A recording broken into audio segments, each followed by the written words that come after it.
My name is Dr. Nicoletta Mabhena. I'm a medical doctor and epidemiologist. I support women in midlife to have health, wellness, and quality of life. Over the past few months, I've been hosting conversations with African women across the world, just giving knowledge to understand the hormonal transition that we go through. So for years, we've focused on the menstrual cycle, pregnancy, and motherhood. However, we are now shifting into perimenopause and menopause, and no one really has spoken to us about it. So we just need to put that discussion on the table.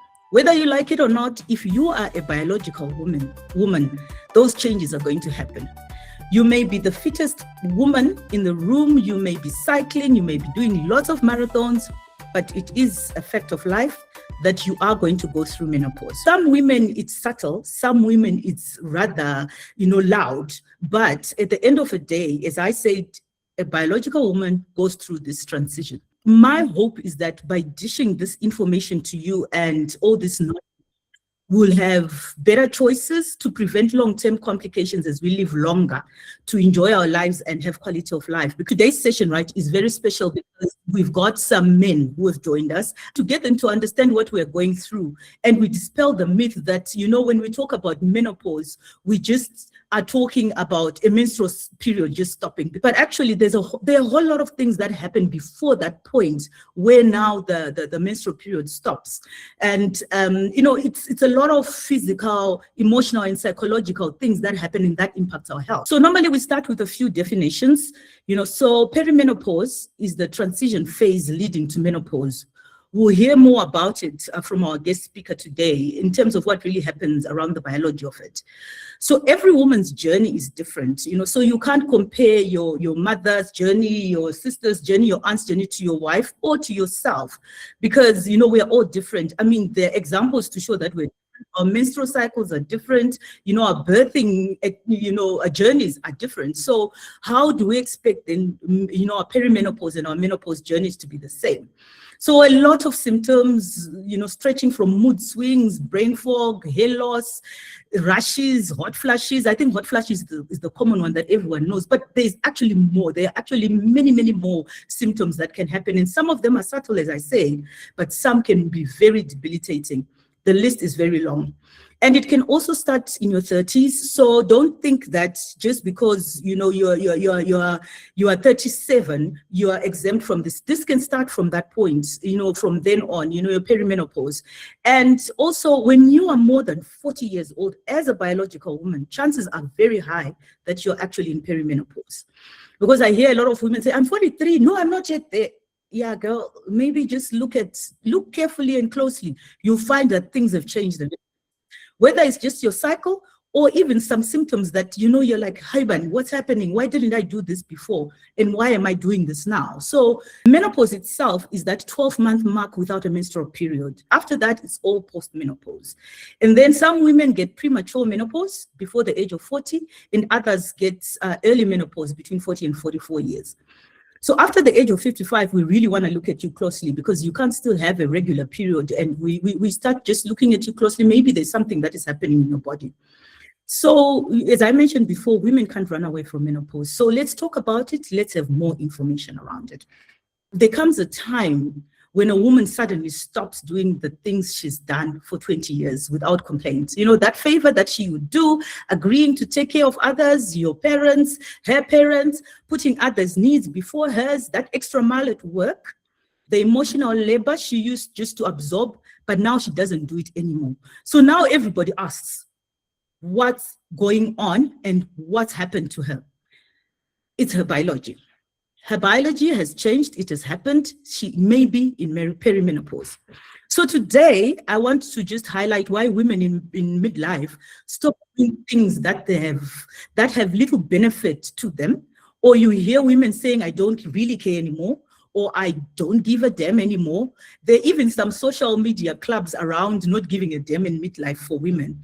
So besides the lessons learned and being burnt in younger days, our younger selves, hormones change in perimenopause, and this shift our brain biology and chemistry so that women naturally focus on activities that give clear, reliable benefits. Maybe it's health, rest, or close relationships. They drop things with low rewards and tasks that feel costly or pointless. And it's actually not a behavior as such, in terms of something that they've consciously said, this is what I'm going to do. It's got to do also with hormones.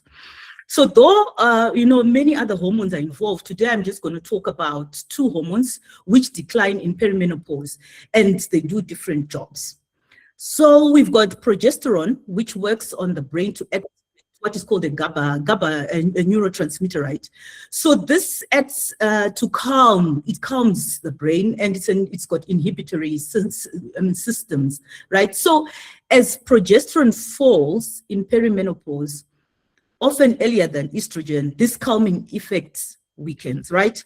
The result is that we are more reactive, less tolerant to, small annoyances, and we are more abrupt in terms of our emotional response. And this actually now disrupts sleep. So because that system that I was talking about, that calming system that used to absorb daily friction, isn't absorbing the same way anymore. So sometimes, we're even shocked by ourselves. Why did I say that? Did this action really need such a response like what I said? So the other hormone is now estrogen. It does something different. It normally amplifies what we call dopamine. It's a chemical that tells the brain that whatever you're doing is worth the effort. So when estrogen drops, and this is quite erratic in perimenopause, that signal now gets weaker. So the research on effort-based decision-making shows that when dopamine signaling weakens, the first thing to drop off is willingness to expend any effort on any low-reward activities. While assured and high payoff activities keep their pull, they show that they've got value, and women then start pushing more those activities that have value to them. And it's not necessarily a blanket issue, but it's more around motivation is selective. What motivates me to actually do something? So put these two systems together, a weaker calming effect and a pickier reward system. Imagine that. And here's what it looks like every day. She has less patience for chores or favors that give no obvious payoff. If something registers as busy work, it stops triggering, your motivation, because the cost to reward maths that is happening in the brain is running against the favor of that activity. She has a stronger pull towards sleep, health, and close relationships, because those activities are directly and reliably reduce stress, or they improve well-being.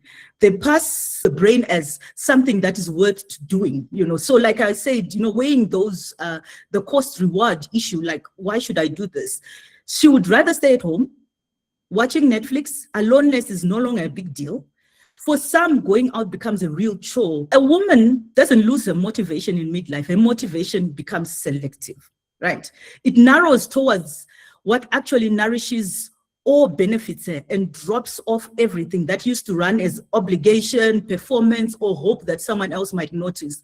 So now let's compare that to the younger self, where our estrogen and progesterone, those cyclic, right, through our menstrual cycle, were consistently high across most of the months. Our reward system was quite generous. We could do a lot of things. When you're younger, we would chase uncertain payoffs, invested in people who haven't proven themselves to us. We would even say yes to things that might not work out for us, or even go above and beyond. Then, of course, perimenopause hits, and there are hormonal swings that are unpredictable. And remember, just because she still has a period, it doesn't mean the hormones are not rapidly swinging. And let's compare it to men. Testosterone declines gradually across midlife. It's linear, not cyclic like what we have. And there is no monthly whiplash. There is no progesterone crash or estrogen swing like in perimenopause. So men's reward signals stay comparatively stable. Unfortunately, it's not the same for women, as I mentioned. And it's because our system is actually repeatedly being reshaped by hormonal transitions that are not equivalent to any male hormonal changes. So this is why I want to push back on the way our culture talks about midlife. For women, they say we are becoming selfish, we're losing our spark, we are not as we were before, but that's not what's actually happening. What's happening is a recalibration. The brain getting selective about what's worth the energy. So, in summary, women in midlife, they choose themselves. They are less interested in chores or favors that give no obvious payoffs. If something feels like a low reward task, it doesn't trigger motivation. We actually focus on sleep, health, and close relationships because these are things that we benefit from, and they reduce our stress, they improve our well-being, they register as high value. We have quicker decisions just to conserve our energy. The brain favors low risk, high assured options when reward signals are blunted. The lack of motivation for certain things, is there. The push towards community or church is there because I'm looking at close relationships and things that nourish me rather than what nourishes you. So please don't take offense. We are not faking it. We are not trying to be difficult. We need your grace and we need your support to recalibrate. So today we are going to have our expert again, Dr. Nzenza, with us to explain perimenopause 101. This session is geared at helping men and, of course, the women they support to understand what happens in women's bodies in midlife. So Dr. Tinay is an obstetrician and gynecologist with over 26 years of clinical practice. He is known for his calm, evidence-based, and deeply patient-centered approach, supporting women with clarity and compassion across every stage of life. He has a particular interest in peri and postmenopause care, an area he recognizes as one of the most neglected in women's health. Yes, and we'll clap to that. His work reflects a commitment to dignified care and thoughtful communication and high clinical standards. So, hi, Dr. Nzenza, how are you? Hi, Nikki. Hi, hello, listeners. Yeah. I hope there are a couple of men out there. I hope you pulled your guys so that we can talk about this. It's a continuation from the last session we had, and we thought, why not just put these things together and maybe bring in the guys, because for women to survive this this change in their lives, the men have to be pillars of strength for them as well. So let's hope this is going to be interesting and it will be worth to you guys. So let's just start around understanding women's midlife biology. What is actually happening inside our bodies during perimenopause and menopause? In the simplest terms possible, because we just want to have layman's language to understand what is happening to us. So I like to think of it this way. Mm-hmm. In a woman's life, there are two key points. Puberty, which is puberty, Mm-hmm. and which develops into adolescence, and then perimenopause, which develops into menopause. And it's not an exaggeration that women who have at this stage have experienced both sides. Mothers here with daughters who are in their 13s, 14s, they know exactly the madness of puberty when they get in. I still remember my daughter at that age, she would not talk to her mother. She would speak to her mother through either me or her brother. Oh. It was like a crazy period, yes. Then, unfortunately, towards the end of a woman's reproductive life, she goes through perimenopause and menopause. Like you rightfully said, the time when it starts, it depends, different individuals, depending with their own different biologies. So usually we classify into several stages, depending with when it started. If a woman gets into menopause at 35 or less, we actually don't call it menopause. We call it ovarian insufficiency. Mm-hmm. So at that stage, we don't expect that she should be in menopause. There has to be some reason why her ovaries are failing way before expected time. So there are many reasons why they can go into failure. It can be because of surgery. It can be because of infections. It can be because of tumors. Like cancers. It can be cysts, it can be like anything that reduces the ovarian reserve, may force a woman to lose her ovarian function earlier. Early onset, that will be between up to 40. That will be really early onset, then the perimenopause. Usually, the sweet spot for perimenopause is around 45. And definitely, most women by 51, they've gone into menopause.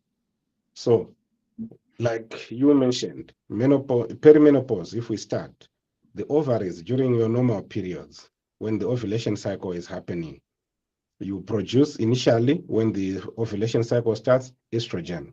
And estrogen, as you rightfully talked about, is the one which modulates. For example, let's take, for example, the climacteric vasomotor symptoms, hot flashes. So inside the brain, there is a part called the hypothalamus.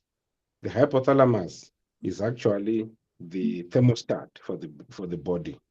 It's the one which gives you your temperature modulation.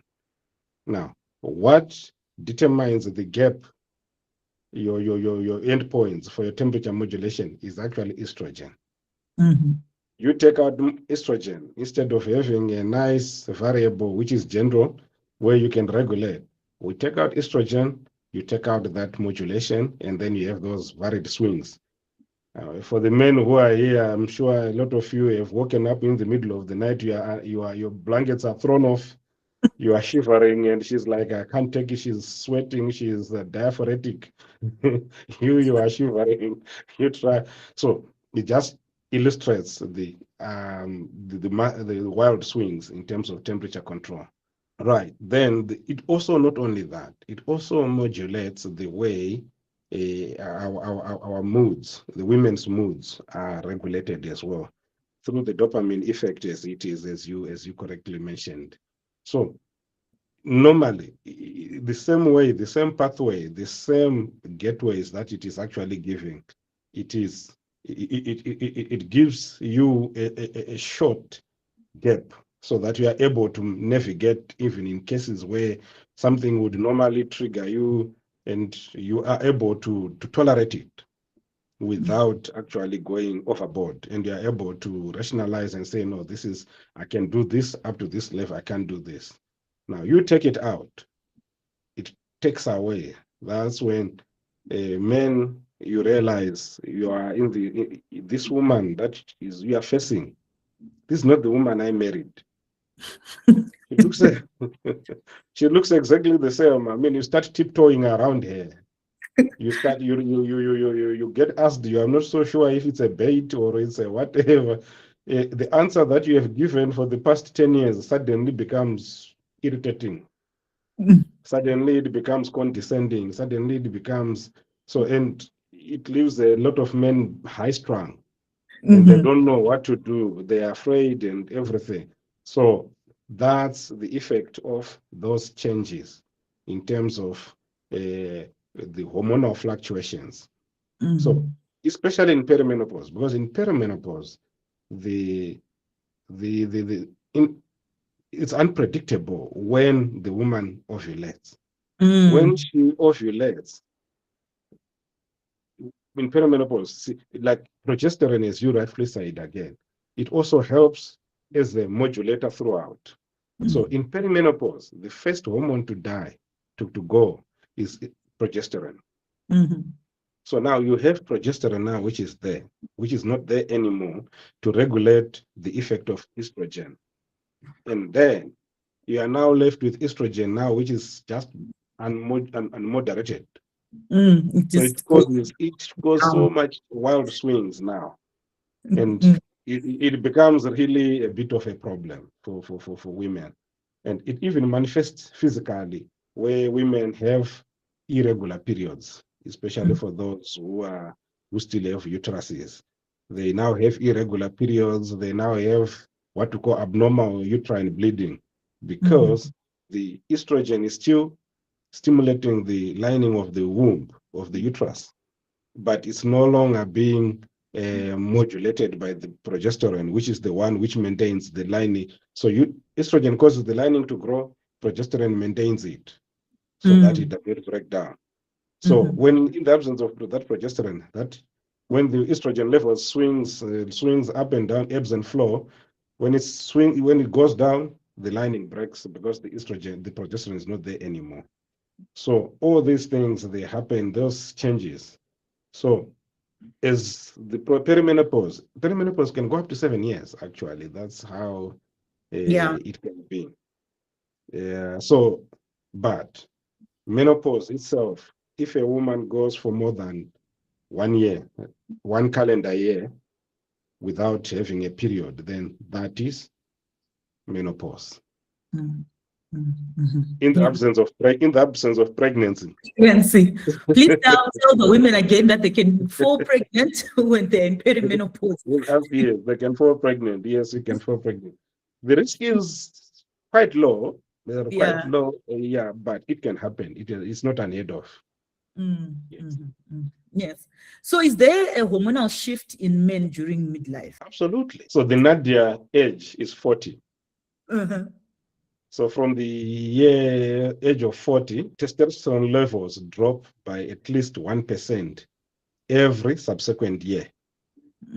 So it's a linear drop, like you mentioned earlier.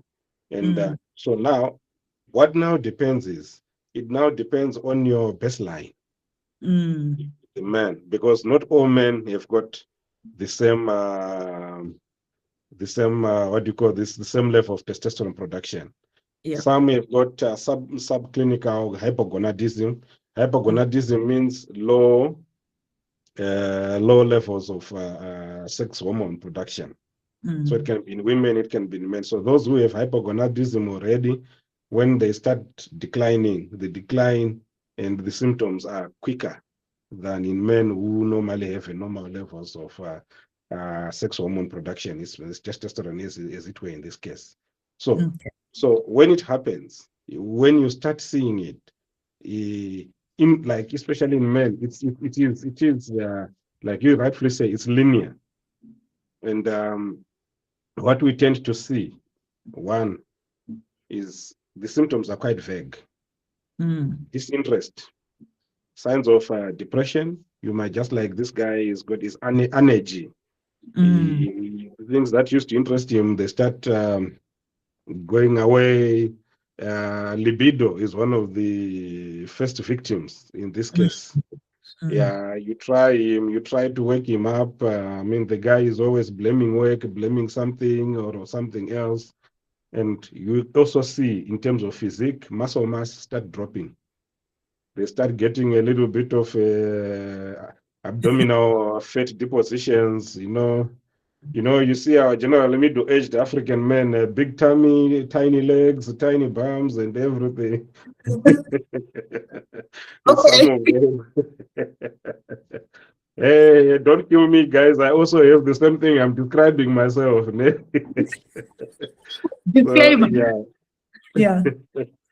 obviously, when the testosterone levels go down significantly enough, you start getting the same symptoms that women have, the same vasomotor symptoms, the same hot flashes, the same irritability, forgetfulness, sleep deprivation. You start getting sleep, especially, I'm sure women who are in perimenopause and menopause, they can attest that one of the most difficult things for them is to actually fall asleep. It is one of the most, so they will have the same symptoms, yes. But are they as hectic as ours then? Because I think that's the question. Or, it's because it's linear, it's coming gradual, not like what happens to us. We're bombarded by all these hormonal changes. It is not as much, because you see, for women, there is cessation. There's complete cessation of production of hormones.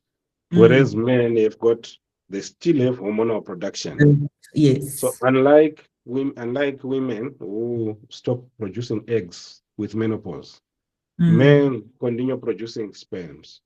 And the same process of spermatogenesis for production of sperms still produces the hormones. It's still mediated by the hormones, and it still helps them to produce hormones. albeit not at the same levels as they were producing before. Yeah. So it still maintains them. But Mhm. now, then there are a lot of factors now, because if you put in now that the hypogonadism, as it gets in, it starts triggering a lot of other factors, especially with men, systemic diseases. If they had a lot of systemic, like your diabetes, men with diabetes, they actually deteriorate faster, hypertensive men, any other chronic disease, renal failure or the other things, they they now have a multiplier effect as far as the men are concerned. So when they have a multiplier effect, it causes them to actually the low testosterone now, which is there now, it actually becomes more of a driver now of the other metabolic conditions that the men have. Okay. Yeah. So they're not exempt to changes, right? So Absolutely. yeah, we also have other issues around our weight. About our weight, and you talked about sleep. What about our weight? Because we tend now to see now, hey, things are moving, and we are not happy with our weight gain. Yeah. So metabolically, those hormones, especially estrogen, is what can I say? It's a thermogenic hormone. It improves your metabolism. It improves your energy. It improves the way you utilize your own the nutrients that we have within your own body. So the same thing as testosterone. So you might even find women sometimes when we do hormone replacement therapy, some women we actually give them testosterone. Yeah. Yeah, and because testosterone also boosts them, they boost their energy, boost their libido, and when it gets metabolized, the testosterone, the final product for the testosterone is actually estrogen. When you look at our the pathway, The so pathway. it gives you when you need it, and towards the end of it, it still gives you estrogen, whether it's estra or estradiol, whichever, but still it will still boost the woman. So weight loss in this case now, weight gain in this case is higher in women, especially who are in menopause now, because the same distribution starts happening. You start seeing the same fat distribution, especially for women, would be like the shoulders. You get increased fat distribution on the shoulders, belly, abdominal girth, breasts as well. They start accumulating a lot of fat. I'm sure you notice that in middle-aged women, they tend to accumulate a lot of their breasts. They get even the heavier. Yeah. So those areas, and that weight gain is very difficult to get rid of, even with exercise. Yeah. It's very, very difficult to get rid of. And that svelte figure that you had when you were 18, you look at yourself, you look like you were chiseled by Michelangelo. It's not there anymore. We've talked about emotional and behavioral changes, right? So how can men support us without feeling like they have to walk on eggshells or making things worse? Or are there any treatments that we can take to support ourselves around these emotional outbursts? Okay, let's start on the treatment. Yeah. Last session, we did talk about it quite extensively. That from the start, some people, it's not a one size fit all. Different people have got different presentations. Some can just be, a mild irritation, something that just happens. Some it can be life threatening, especially regards to mental stability. It can actually be quite life threatening that they might actually require extensive expert help, including admission. I have seen cases like that. So the best is when you approach your doctor or your healthcare provider and you explain your symptoms, it helps them to tailor make what intervention they can actually give you, because the intervention varies from psychological, like exercises that you can have to Mm-hmm. train your body, to train your brain, to able memory games, especially for forgetfulness, yoga to try and help you sleep, train your body to be able to go beyond the effect of the estrogen itself. Mm-hmm. Now, the next, which is the most commonly accepted, is hormone replacement therapy, Mm-hmm. because we know what is wrong. What Mm-hmm. is wrong is we don't have estrogen and Yeah. progesterone. Progesterone. Yeah. Yeah. So now we know to get back to as normal as possible is to replace it. Mm-hmm. Now, the sweet spot now is how to replace it without having side effects. Side effects. Yeah. And not only that, and when to replace it, and Mm. how to uh, pick up the side effects so that you can get. And as we did discuss extensively last time, so Time. here Yeah. timing is extremely important, at least within 10 years of the menopause, Mm-hmm. and or before the age of 60. Goals for perimenopause and menopause are different. So for women who are in perimenopause, you just want order. These ovaries are gone crazy. I can't take this tomorrow. Today I'm all right. Tomorrow I'm not all right, and whatever. No, let me shut them down. Yeah. So we put you on on hormone replacement therapy. It can be something just as simple as your noded Mm-hmm. or your trifascio. Something Mm-hmm. if you still have your uterus, estrogen and the progesterone, and Yeah. we pack the ovaries and we take over their function, and then those pills, they supply what you need for the duration as far as you need it, as long as there are no obvious complications. So you just Yeah. want order. Yeah. Now, in menopause, you want to claw back the losses that you have made, Yeah. because now those menopausal symptoms, now beyond your vasomotor symptoms, beyond your hot flashes, and your mood swings and everything, there are other things which are deeper now, like your osteoporosis, which is bone loss, because estrogen acts as a modulator for your bone dissolving cells, which we call osteoclasts.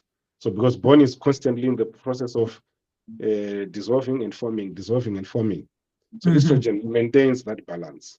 Without Mm. estrogen, the bone dissolving is faster than the bone formation. So that's why you see old Magogos, Wanambuya, in their 70s, 80s, their arms and bones are literally paper thin Mm-hmm. because of the loss of the estrogen. They are losing their bone much faster than they are making it. That's where Yeah. estrogen comes in. But the second thing is maintenance of the vascular tree, especially the lining, which we call the endothelial lining of the Yeah. vascular. Estrogen is extremely important in that. If without it, you start forming more cholesterol plaques, you start getting damage of the vascular. It increases you to risks of thrombus, clots in the blood, risk of strokes, risk of heart attacks, and all those things Yeah. The happen. cardiovascular Yeah, system. cardiovascular system. Yes. Then the next thing is also the genitourinary system, which is Mm. extremely important. And we'll Without discuss it, quite we extensively did today. discuss quite extensively, yes. The dryness, the Yeah. itchiness, the uncomfort, the discomfort during intercourse, something which used to be something, you anticipate it. Now you start getting worried that, hey, this guy is gonna damage me, he's gonna hurt me, he's gonna, and Mm-hmm. that dryness as well, it becomes, and as women get older, the frequency of urinary tract infections increases, Mm. because without that estrogen, which maintains the mucous membranes, the lining of the vagina, urethra, and bladder, the body's ability to resist bacteria is reduced. So the bacteria, they stay longer and they irritate longer, and it gives you urinary symptoms, which are, with a UTI, but you don't need to ask questions. You Yep. want to pee now. If the toilet is 10 steps further than you normally go, it's too late. You're gonna pee on yourself. You peed on yourself. and Yeah. it's really quite. It can be. It affects the quality of life. Yes. Um, that inconvenience. So everything becomes worse and worse now. To say, what can I do? And remember, as we go, osteoporosis also affects, like you say, affects bones and joints. And Mm-hmm. everyone, think of your mother or your grandmother. When she wants to get up, it's a mission. It's such a mission, hey?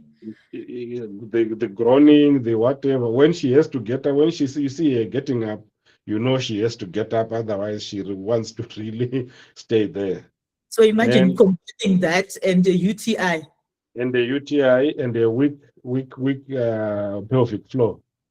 Ooh, yeah. Even when she gets to the toilet, because the pelvic floor is also weakened because of the lack of estrogen, she can't even finish her urine. Mm-hmm. Yeah. So it becomes a lot of quite something, and eventually they just give up on themselves. And yeah, so a lot of these things we really need to look into it. Yes, Yeah. yes, yes. So that's what we want to prevent, ladies and gentlemen, for us to be that woman. Like, you can't afford to look like this, and then now at the end of, after 20 years, I am peeing on myself and I cannot get up. We Yeah. need to work on ourselves. And a lot of women may think that we are causing quite a lot of alarm. No, we are giving you information so that we don't end up being there. Gentlemen is a challenge, because when it is a challenge, uh, how do you do it? The first thing is be able to recognize. That's why we brought you here. Mm-hmm. Recognize the changes in your partner. Mm-hmm. When you are able to recognize, when you recognize them, don't voice them. Okay. She's not yet ready. She feels it. She's not yet ready to accept them. Yeah. So when you say it, and remember, menopause, perimenopause is a sign of aging. Mm-hmm. And when you tell a woman that she's aging, as a man, you might as well just grab a grenade and just hope that it kills you, because she becomes a fire inside you that will not go away. And the rest of your life is not long enough for you to walk back that statement. Okay. Yeah, so don't do it. Recognize it, keep it to yourself, and then be on the lookout to say, okay, what else is next? What else is next? And then the next thing that you actually need to listen to her. Yeah. Because when they get into this mode, these ladies, they talk. Mm-hmm. So initially, it just, like it just comes as a flood of words and everything. And it can be overwhelming. It can be seriously overwhelming. You just want to run out of the room. Mm-hmm. But if you do that, you actually make it worse, because you give the impression that you do not care. The last thing that you want to put up across is that you do not care. Yeah, true. And when you are running, where are you running to? No, not even where. Whom are you running to? Running to, yeah. Yeah. Remember, you are telling her that she's old. So are you running to somebody who is? Who's younger? Exactly. So you have to be there. You have to be like a rock in a storm. Mm-hmm. A rock which is there in a river which is in flood, and then you are a rock there. You are standing there.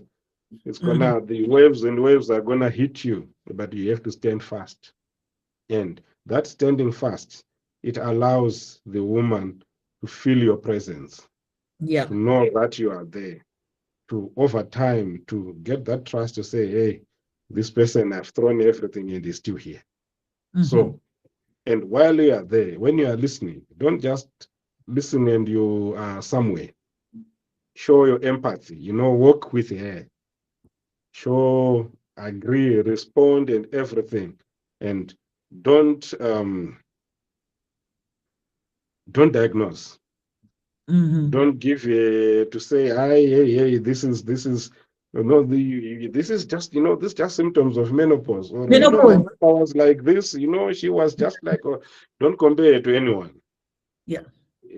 I mean, we have to juggle this thing better than Jesus would have even managed it. I'm sure if he was put in a similar situation. So it becomes really quite, yeah. So we have to adjust to a changes. Yeah. You don't know. So that's where our fitness, our ability, our your mental strength as a person has to be very strong. Your own general fitness also has to be there, because uh, libido is one of the things that goes, especially with menopause. Not always. Yeah. So for you, you can be used to say, these days she's not interested. Then out of the blue, you've got this raging lion who wants instant gratification, who wants you and wants you now. Yeah. And you are True. not prepared. And when you are not prepared, it's possible. It's not none of your fault. I mean, you have a lot of issues that are there and whatever. To Yeah. her, that is rejection. So you have to be very good. You have to find a way of making her understand. If you can satisfy her, oh boy, you are a lucky man, a good man, you can. But if you can't, you have to find a way of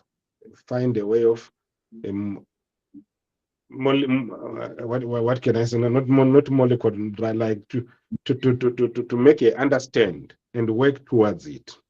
Yeah. So that she does not feel like you are not interested in her anymore, because that menopause period where everything is changing affects a woman's confidence so much that if she's looking for any sign of whether or not I am the same person that I was to you a long time ago. Yeah. Am I still the love of your life? Am I still the person who you come home to? Am I still? So any sign that you as a man, you show to the contrary, it becomes something that she holds on to and can be actually it actually can be quite a serious deal breaker in a lot of relationships. Yeah. That's why you find middle-aged relationships, they go through a lot of challenges. And sometimes it happens at the same time that the thing that was binding you guys together, which is the kids, they are also walking out of your lives. So Yes. it's just the two of you who are facing each other. And with this elephant in the room, that is. And sometimes it happens where also men are also going into hypogonadism. The man is having his own challenges. He's going, maybe health challenges, diabetes, high blood pressure, and all those things, and low testosterone levels, and they are having erectile dysfunction. Yeah. And it's Now, quite common. and it is very common. Now, erectile dysfunction, you see, the unfortunate thing about life is, for a woman, for sex to happen, she just needs to undress and open her legs, and sex will happen. For a man, he has to have an erection. Yeah. And he has to sustain it for the duration. Now, with the erectile dysfunction, that erection may not happen. Yeah. And if it happens, it's not so strong, it's floppy. And along the way, it goes away. Yeah. Now, for a woman who is looking for acceptance, for appreciation, for whatever, this is the moment today. I feel like it. And then you present like that, Disaster. yeah, you can't even think of any worse situation. Yeah. And it also builds up to become what can I say? It also builds up to become like a vicious circle. Because men, ladies, let me tell you, men, we thrive on praise. If you ever stayed with your old magogos, whenever you do something as a man, they praise you with your totem, with your everything. They go through They link you all the way back, I mean, to your ancestors, to wherever it is, and they build you up. Yes. And with that, the pride, and you feel like you want to do more. And then the converse is, if a man is beaten down to say, when you are useless, you are whatever, even that confidence goes away. Mm-hmm. And like my urologist friends like to say, a man's erection the next erection is as good as the last one. If the last one was floppy, the next one is going to be worse. Yeah.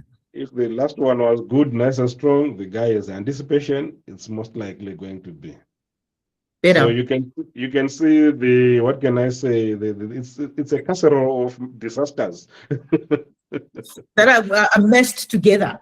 that are meshed together. Yes. Mm-hmm. So, just let's talk about the women now. Again, we're talking about vaginal dryness, discomfort, and then a fear of pain and influence for willingness to get intimate. So, what do we do in terms of treatment wise? Again, for that, because I think it's very important for us to note that it might not necessarily be about that desire. It might not necessarily be about libido, but it may be something physical, like it's sore. And what does that then one do, especially in our African setting where, hormone replacement therapy is not available? What should we do? Yeah. So what I would advise is, people are a couple. And if you're a couple, the first starting point is to put everything on the table. Mm-hmm. Discuss, each other's health, and especially sexual health is shared health, and the discomforts and everything. So when you are comfortable in the presence of your own partner, it takes away a lot of that anxiety and everything. And you can actually help each other to make the experience fashionable and look forward to. So Mm-hmm. to help assist, uh, assuming no issues with erection and everything, just dryness, you can Mm-hmm. start with the simple things as just moisturizers, lubricants, Mm-hmm. both the man and the woman. So these lubricants, you can buy them even from your normal pharmacies, even you can get. So what they do is they take away the dryness, they moisturizes the vaginal canal and take away that friction, which is quite irritating and can actually damage the woman and take away the experience of pleasure. It can even be irritating on the man as well, that Mm-hmm. friction. So that can be simple. But in the long term, we normally recommend to use vaginal preparations, hormonal preparations, estrogen preparations. They work locally and they literally restore the vaginal mucosal membrane to pre-menopause state. It Mm-hmm. allows it to be able to secrete its own secretions, lubricants. It allows it to be able to stretch nicely. It allows the collagen and everything, even the health of the muscle around there. It helps it, and it helps the woman enjoy the experience of intercourse. Mm-hmm. And not only that, it also helps with urinary issues as well, Yeah. which is also quite key. So in the long term, and the good thing about it, the vaginal preparations for the rest of her life, you can still use those as long as there are no obvious significant complications. They tend to be quite minimal. Mm-hmm. Mm-hmm. Yes, No, yes. that's actually very important, I think, for women to note, because I know a lot of women are struggling, And then let's talk about this issue. You touched a little bit on it, right? Where our desire or our arousal, as women can be very low, and then all of a sudden, boom, you feel like you need to jump onto something or someone. So Mhm. what's happening there? Like, it becomes very difficult for us to understand. One day you're fine, you don't even want to see anybody, and then the next day you really want someone, and this someone is not also rising to the occasion. What is happening? We we did talk about the effect of the hormones, right? Yes. Mm-hmm. And this also happens because the act of arousal is a psychosomatic. Mm-hmm. And as you go, that state where the woman is not predictable is what happens. So let's take perimenopause, for example. Yes. When there is a successful ovulation, everything is good. Mm-hmm. And remember also, for women, even for men, the estrogen, the ovary is not the sole producer of estrogen. Mm-hmm. You find that women with a high BMI, with a high adipose tissue, they also produce estrogen as well. So Mm-hmm. on its own side, it also can actually stimulate.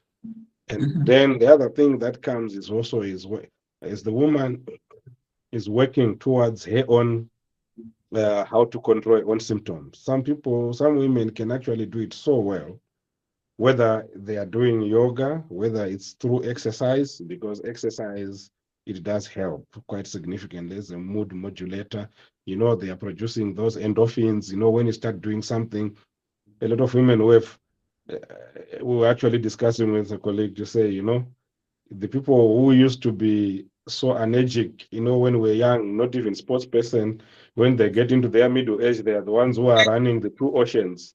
They are the ones who where so so they become so focused onto something as a way of coping with changes in their bodies. And Mm-hmm. along the way, it also carries them that feel good, those endorphins, those feel good hormones, those feel good changes. And it carries into, so you're now moving from anergia, from the low mood, from the low focus of your perimenopause, early menopause, into a state where you have accepted this is who I am, and you are focusing, and you focus. No, now I'm enjoying my life. This is what I want to do. So Mm-hmm. along the way, until you get to your steady state, you get good moments and bad moments. So it fluctuates up and down along the way. Mm-hmm. Mm-hmm. Yes. And I Mm. think women need to understand that also, because from my end, not only for the men, for women, so that you give yourself grace and then get to understand what's happening, to you as you're moving forward. There are a lot of people talk about supplements and complementary therapies. What's your take on that, particularly around sex desire, libido, and intimacy? What do we do for on both ends, from the men and the women? There's a lot that is talked about, particularly for men, I think. Yeah. You see, particularly for men, as the hypogonadism and general wellness goes down, Mm, we start looking for things to help us. mhm, And most of them, it's placebo. The human mind is extremely powerful, that if you are given something and you are told it's going to do this, mm, it will actually push you to do it. How mhm, many times do we hear stories that someone was given, okay, take this, make it into a tea, good drink, preparing for an exam just before you start studying. Drink this, it's going to push you to. So then what happens basically, you've just been motivated to study yeah. without actually, and you go and pass, you don't realize it was just motivation for you to study, not that Mm, this thing actually gave you extra. So that's the wonders. placebo, Yeah. that's the placebo effect. For men, normally you need to find out what is causing the erectile, your erectile dysfunction, what is causing your low libido. A lot Mhm, of times in our ages that we are getting into, there's a lot of systemic disease. Like I'm saying, hypertension is a serious problem. mhm, Diabetes, what it does, it damages the nerves which supply the the penis and allows for sensation. Number one. Number two, it also damages the blood vessels, which are supplying blood to the penis to allow it to erect and to maintain that erection. So when that happens, whether you like it or not, it does not happen because the equipment which is supposed to be is damaged from the sensation and from the vasculature itself. So it needs a different treatment. It does not need Congo dust or anything. No, no, no. It needs management of the systemic disease like diabetes or hypertension, or if your testosterone levels are low, and of which testosterone is the one which drives libido and it drives the blood flow towards the penis itself, the corpus cavernosum, corpus callosum, and all that. If it is not there, it's also going to. So there is room for testosterone replacement in men, just like we do hormone replacement in women. And with it, it corrects a lot of things, and it also allows you to manage a lot of systemic diseases, especially like your diabetes itself. And even we know that the testosterone also has a high risk in hypertension, but evidences also show that it also helps manage even those who are hypertensive and also help them manage their hypertension better. So in cases like that, before you start taking supplementary, see your doctor. Get a proper workup, get a proper checkup, and rule out any obvious systemic disease. Because what happens is if you go for your complementary meds without treating the real problem, it's going to frustrate you. And then you start looking at your woman and like, it's this woman, I'm tired of her. She does not excite me anymore. And then what happens? You step out. And you step out and then it does not work there. Then you make a U-turn, realize, oh damn, I'm the problem. Now to go back to the face that woman, now it becomes so. You then find that the men become even then the depression and other issues start coming in there. So when there is changes in you as a man, just like we are recommending for women, see your doctor, explain your problems, get a proper wake up, rule out systemic disease, and get proper advice. Absolutely, absolutely. So we're nearly going to get to the end of our session, but let's talk about cultural and social context, right? We're in Africa and we are Africans. Whether you are in the US, Australia, the UK, if you're African, and our culture will follow us. So how do cultural expectations make it hard now for African women to talk about midlife changes? I did sit down and considered this. So I decided, let me take it from the men's perspective. Yes, absolutely. This woman whom you do love so dearly, and who suddenly changed and you don't know. And that change, that dislike of you, that everything is not just specifically for you. The kids also go through a effect as well. Your own family members and everyone, they're also involved. So your job as the man is to be the shield for this woman against your family. To be able to give a soft landing, to be able to educate your own family. Our African cultures, remember the woman is a foreigner, is a stranger to your own family. So anything that she says, that she does, tends to be looked at as something that, I can get away with literally anything with my mother. But my wife, my mother, it would take a long time for her to forget just a slip of the tongue, even if it was in jest. So you as the man, you have to be able to protect it, to calm down, and to also try to make them understand that these are the changes that are happening. And my mother used to tell me, how you present your wife to me is how I treat her. Yep. If you present her to me like she's nonsense or she's an irritant to you, that's how it comes to me, and that's how I feel like my son is in trouble. But if you present her to you as she's the most important thing to you and everything, your life depends around her, I will also tread lightly around her, because she's this important to you. So as Mm. men, this is how we need to approach and help assist and make them understand. And usually mothers, they understand because they've been through there. Mhm. They have been, it also brings the memories of how they used to deal with their own mother-in-laws and everything. So once you give a soft landing, they tend to appreciate. Yeah. Yeah. Yeah. True. And you see, as women, we also now try to hide, these symptoms, trying to pretend that we are okay, that nothing is happening, because we're trying to keep up appearances.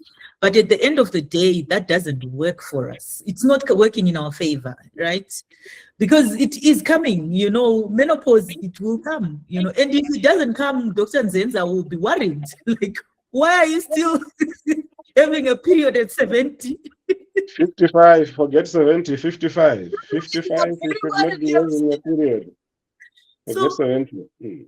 you can't run away from it, ladies. It is there. And that's why we're here trying to help you out, to understand and to prepare. If you're in the beginning of it, then you know what is coming. And if you're at the end, you know how to protect yourself and to help yourself. So now the last bit, Dr. Nzenza, I just want you to get women to understand things now from a man's perspective, like their reaction to perimenopause. How men emotionally are affected. You've talked about it quite a lot. How do we approach you and tell you that, look, my dearest, this is now what's happening to me? For women, you need to understand that these guys, most of your husbands, they are not in the medical field. Mm. And culturally, no one has taught us how to deal with a woman. The same way no one teaches an African man how to make love to a woman. It's all what do you call trial and error. Era. Mhm. Yeah, you look back as a man, you look back at your early years of actually getting sexually active, and you look back later, you actually are ashamed of yourself.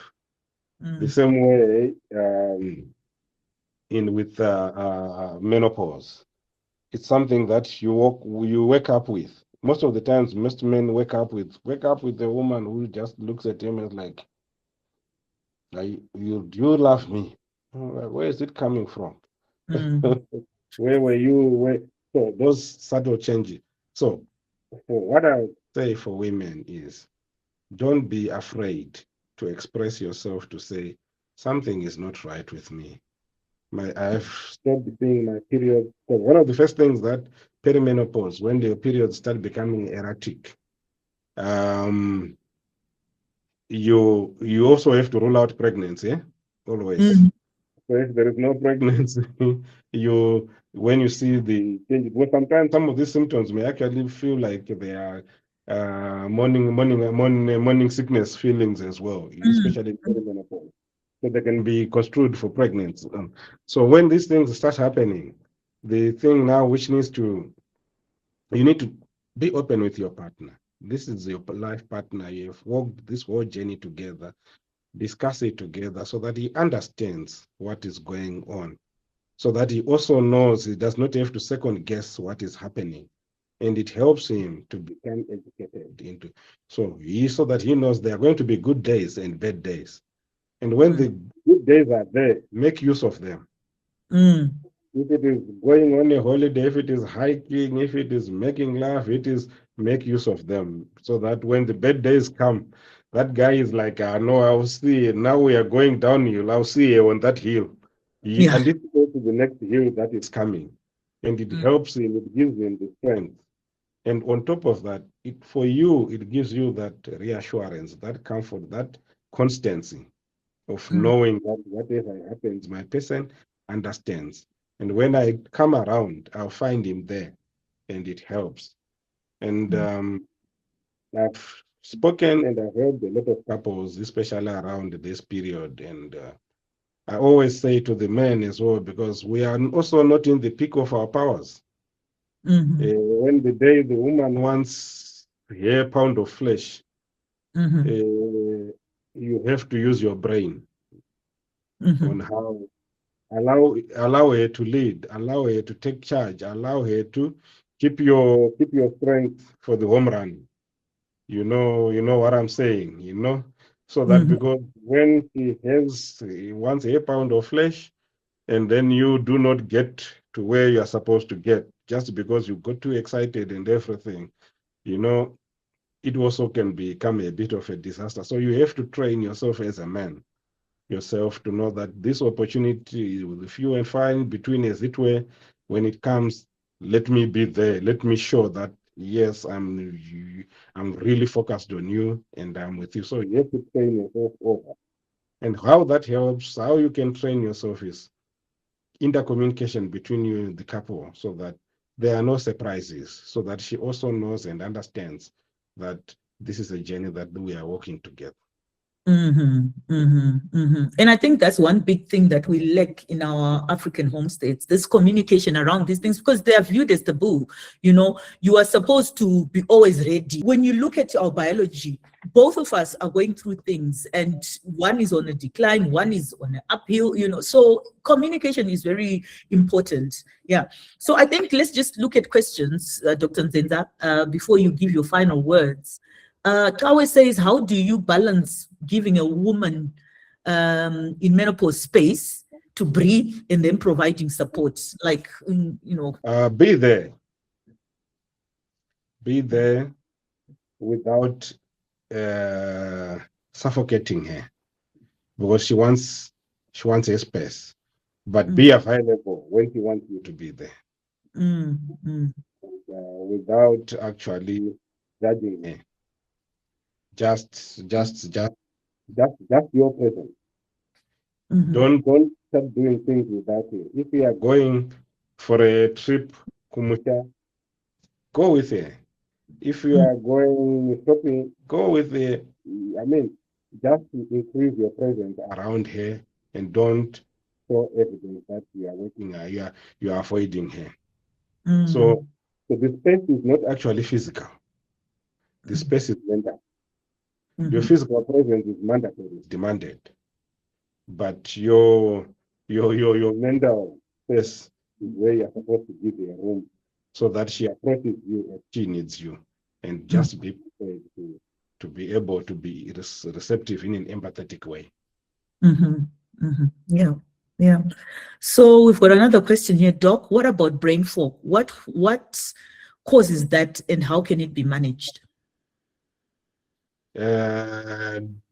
You spoke about dopamine, the effect of dopamine. Yeah. So dopamine is a neurotransmitter, and it's the one which is at the bottom of all the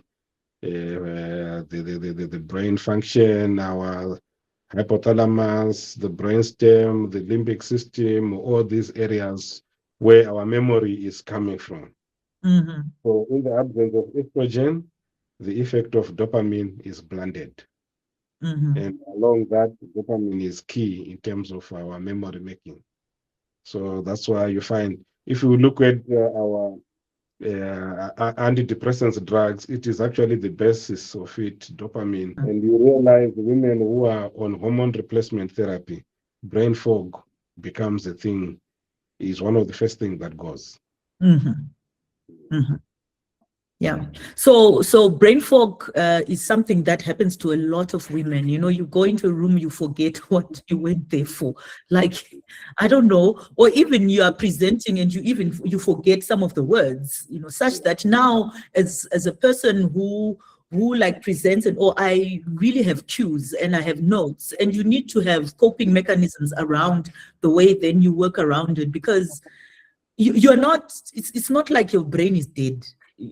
No, it's just now, how do I work around it and support myself when I'm going through some of these issues around perimenopause.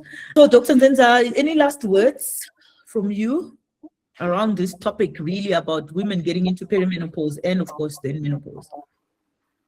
To the men, stay there, stay strong, brothers. It is worth it when you are there. The when these guys turn around, the appreciation that comes when you have stood your ground and have been with them, it is worth it. And as we go into our later years, you become like one. You become two sides of the same coin. You are inseparable. You share your memories. One remembers for the other, and you know that. So yeah, and women tend to be stronger than men. So that's number one. For women, this is a normal, natural process. There is nothing wrong with you. As much as we feel all the wheels are coming off, this is a natural process that is happening, that happens to all women, regardless. A natural, all biological women. At the same time, like I said in the last session, do not hesitate to take hormone replacement therapy. Because why should you suffer when there is treatment? The only thing that you just have to discuss with your doctor is how eligible, what is eligible, what type of replacement therapy is suitable for you after doing a proper assessment of you and rule out potential contraindications. So once that is that, don't just go to a pharmacy and buy something and you like, no, that will be dangerous. So you need a qualified healthcare professional to assess you properly and give you the best advice. Yeah. There are no shortcuts here because this is a lifelong management that we are taking.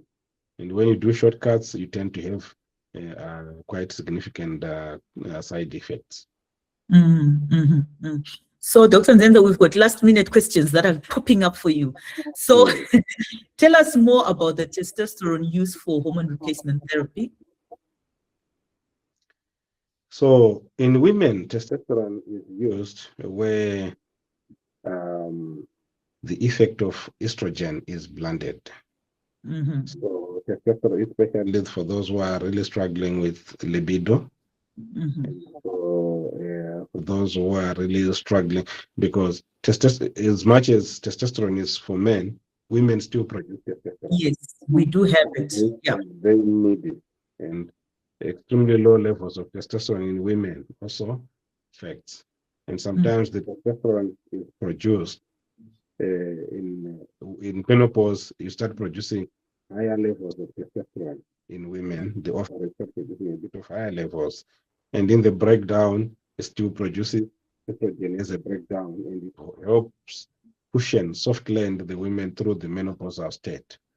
So you actually, so now it is important, but the doses are extremely low as compared to related doses. They are quite low and they are monitored, because if you're given higher doses, you get what is called the virilization. Yeah. So virilization, one of the first signs of virilization, the voice starts changing. The voice box deepens, and you start speaking with a breath like a man. You start developing more hairs. Not just like for men. And sometimes you can even start seeing changes even in the genital area. It's not very much, but like, maybe slight clitoral enlargement, but not very common. You see in younger women, it can be quite overt, but in older women, it may not be so obvious. So yes, testosterone can be used for hormone replacement in women. Yeah. And then aches and pains normal in premenopause. I suppose the perimenopause also. Absolutely. Yes, we ache and pain anyway, Absolutely. You wake up, you can wake up with ankle pain the next day, and then the next day it's gone, and you don't even understand. A lot of inflammation will be happening in your body also, So it also goes along with the abnormal uterine bleeding, abnormal breakdown of so you are producing those substances called prostaglandins, which are inflammatory. They affect your ligaments, they affect your joints, they affect, for those who are in the medical field, they know about those. Yeah. It's one of the main bases how pills like aspirin and non-steroidals work. Pull down those prostaglandins and those inflammatory markers and cool them down. Yes. For many women, actually, they start seeing that they're in perimenopause because of these weird aches and pains that were not there before. All of a sudden you have a pain here. The back is one of the worst, actually. The back is, now you're looking at the ligaments, the muscles there, and then you're talking about prostaglandin, estrogen is no longer there. So there's quite a lot of inflammation then that happens. So thank you so much, ladies and gentlemen, for coming today. And I think there are a few things that Dr. Nzenza really spoke about for men really to recognize the changes that we are going through. And that's the reason why we are here, so that we educate, get that knowledge, and we are clear in terms of what's happening to women in your life. And then we need to listen. And then the timing of that talk needs to be it's very important, not just any time, listen to her cues and stand fast by her. Your presence is actually important. Even if space is needed, your presence is very important. And this actually helps to stabilize this woman who's going through these changes that she also doesn't know and understand. Thank you so much to your wife, Dr. Nzenza, for allowing you to go into depth in terms of some of these things which women always ask and question themselves. I'm sure now they're going to talk to other women and they'll be like, you missed a session that was very good, whereby we had an obs and gynae expert telling us the real truth for women and also for men, which is very rare for us to do this. But for me, as I said, this is where I come in. My point is to give knowledge, to advocate for us. We can't have done so much and we are managers, we are directors, we are CEOs, to be just pulled down by perimenopause. Guys, no, we can't do that to ourselves. So thank you so much. Feel free to contact me in terms of what you want to talk about next. You can send me an email because all of you have got my email. But otherwise, thank you so much. We look forward to the next session, hopefully in a month or so. And we'll tell you what we'll be talking about. So God bless and have a great week forward. Thank you. Bye. Bye-bye. Bye-bye.